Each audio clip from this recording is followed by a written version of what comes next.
Hi everyone. పిల్లలకి ఏంటంటే చిన్నప్పటి నుంచి మనం ట్రెక్కింగ్ అనేది ట్రైనింగ్ ఇవ్వాలన్నమాట, ప్రాక్టీస్ చేయాలి. ఎందుకంటే ఈ నేచర్లో ఉండే ఆక్సిజన్ లెవెల్స్ వల్ల వాళ్ళకు బ్రెయిన్ అనేది బాగా షార్ప్ అవుతుంది. దాంతోపాటు వాళ్ళకి ఫింగర్ గ్రిప్పింగ్ స్ట్రెంత్, అలాగే లెగ్స్ యొక్క స్ట్రెంత్ బాగా ఇంప్రూవ్ అవుతుంది.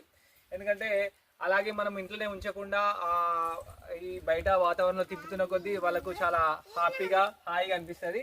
మా పిల్లల్ని తీసుకొచ్చినాం. ఇంతకుముందు చాలా దూరం ట్రెక్కింగ్ చేసారు, అలసిపోయి కూర్చున్నారు. కానీ ఇప్పుడు కూడా కొంచెం చేస్తానని అంటున్నారు. పిల్లలు కొంచెం ఎక్కి చూపియండి. మీరు ఎలా స్లోలీ ఎక్కాలి. కాన్సన్ట్రేషన్ మెయిన్ వచ్చేసి షైనీ. Very good. క్రితిన్ కూడా ఇక్కడ నుంచి కింది నుంచి ఇక్కడ వరకు అసలు ఎక్కి ఇక్కడ కూర్చున్నాడు, అలసిపోయాడు. లేకపోతే పైకి కూడా ఎక్కేటాడు. నైస్ క్రితిన్. పైకి ఎక్కుతావా క్రితిన్? ఎక్కినావా? Very good. చూసారా, ఇంత చిన్నోడైనా కానీ ఎంత బాగా ఈ కొండలన్నీ పాకుతూ ఎక్కిండు. మీకు ఆ వీడియో కూడా పెడతాను, చూడండి. సూపర్. స్లోలీ. Very good. చూడండి, ఇప్పుడు మా పిల్లలు కొంచెం అలా ట్రెక్కింగ్ చేస్తున్నారు.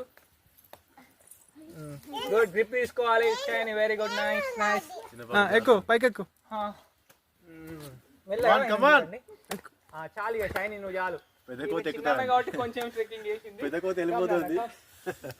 రేపు కొండను మొత్తం అక్కడ రణవీర్ వచ్చేసి చాలా హైట్కి వెళ్ళిపోయాడు. చాలు రణవీర్. వాళ్ళకి చిన్నప్పటి నుంచి కొంచెం ప్రాక్టీస్ చేయాలి, ఒకేసారి ఎక్కియద్దు.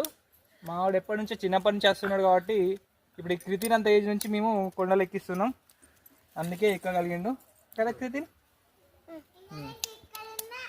హాయ్ చెప్పు ఒకసారి. హాయ్ చెప్పు.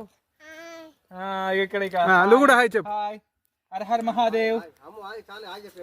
హర హర్ మహాదేవ్ చెప్పిలా. హర హర్ మహాదేవ్ అను. ఓకే.